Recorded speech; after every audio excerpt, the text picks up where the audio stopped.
BSEC চেয়ারম্যানের পদত্যাগ কোনো সমাধান নয়।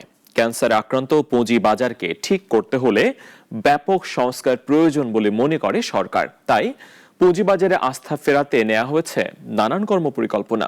সানি আহমেদের রিপোর্ট।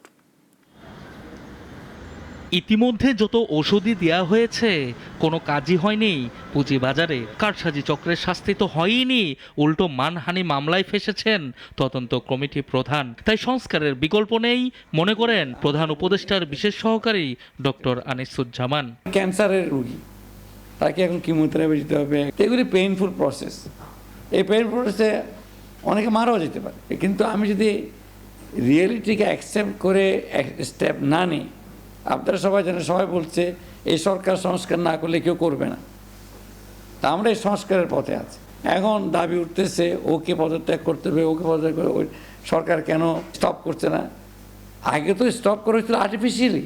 এদিকে পুঁজিবাজারের আস্থা ফেরাতে কর্মপরিকল্পনা গ্রহণ করেছে সরকার। সূচকে প্রভাব ফেলা শেয়ারের অনুসন্ধান, সরকারি বহুজাতিক টেক্সটাইল ও ফার্মাসিউটিক্যালস কোম্পানির তালিকাভুক্তি সহ আসন্ন বাজেটে দেয়া হবে নানা কর সুবিধা। আমরা স্টক প্রাইস বাড়বে কমবে, এটা শেয়ার বাজারে বিদ্যমান বিনিয়োগকারীদের অবস্থা খুবই নাজুক। প্রতিনিয়তই পুঁজি হারিয়ে ভুগছেন ক্ষতিগ্রস্তরা। তাদের জন্য বার্তা দিলেন প্রধান উপদেষ্টার এই বিশেষ সহকারী।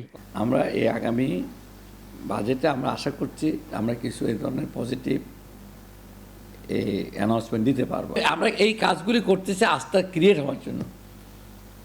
এখন ওনাদের যেটা হয়েছে এটা আন্ডারস্ট্যান্ডেবল। অনেক লোক এত লস করেছে, তাকে কোনো কথাতেই আর মন গলবে না তার। আগের সরকারের ক্ষণস্থায়ী ভুল থেকে সরে এসে এবার পুঁজিবাজারের স্থায়ী সমাধানে এগুচ্ছে সরকার। তবে ক্ষতিগ্রস্ত বিনিয়োগকারীদের চাওয়া একটাই, আস্থা ধরে রাখার ব্যবস্থা করা। আপনারা আন্ডারস্ট্যান্ড করছেন? সানি আহমেদ, নাগরিক, ঢাকা। আমি বলছিলাম